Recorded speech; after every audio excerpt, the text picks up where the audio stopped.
రోజు 30 నిమిషాల వాకింగ్తో శరీరంలో ఎలాంటి మార్పు వస్తుందో తెలుసా?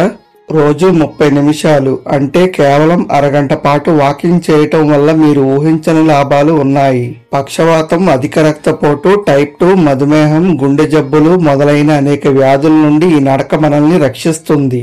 అలాగే వాకింగ్ వల్ల గుండెకు రక్త ప్రసరణను మెరుగుపరుస్తుంది. అలాగే గుండె ఆరోగ్యాన్ని మెరుగుపరుస్తుంది. అంతేకాదు, జిమ్ కు వెళ్లి భారీ కసరత్తులు చేయాల్సిన పని లేకుండా ప్రతిరోజు కొన్ని నిమిషాలు నడవటం వల్ల బరువు అదుపులో ఉంటుంది. అందువలన మన శరీరంలోని అదనపు కొవ్వు తగ్గుతుంది, శరీర బరువు కూడా తగ్గుతుంది. రోజు ఉదయం కనీసం 30 నిమిషాల పాటు నడవడం వల్ల మధుమేహులకు మేలు చేస్తుంది. అధిక రక్తపోటుతో బాధపడేవారు ప్రతిరోజు ఉదయం 30 నిమిషాల పాటు నడవడం వల్ల రక్తపోటును అదుపులో ఉంచడంలో సహాయపడుతుంది. అంతేకాదు, వాకింగ్ మన జీవక్రియను పెంచడం ద్వారా మన జీర్ణ వ్యవస్థను మెరుగుపరుస్తుంది. ప్రతిరోజు కనీసం 30 నిమిషాల పాటు నడవడం వల్ల మన ఎముకలు దృఢంగా మారడంతో పాటు కండరాలు బలపడతాయి.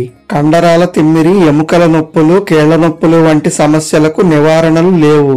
వాకింగ్ వల్ల శరీరంలో శక్తి పెరుగుతుంది. రోగనిరోధక శక్తి తక్కువగా ఉన్న వారికి కూడా నడక మంచి ఫలితాన్ని ఇస్తుంది. ప్రతిరోజు కొన్ని నిమిషాలు నడవడం వల్ల మన రోగనిరోధక శక్తిని బలోపేతం చేసుకోవచ్చు. పైగా ఒత్తిడిని తగ్గిస్తుంది. ఇతర వ్యాయామాల మాదిరి కాకుండా నడక మానసిక ఆరోగ్యానికి మంచిది. రోజు వాకింగ్ చేయడం వల్ల మీ మనసుకు విశ్రాంతినిచ్చి ఒత్తిడిని తగ్గించుకోవచ్చు.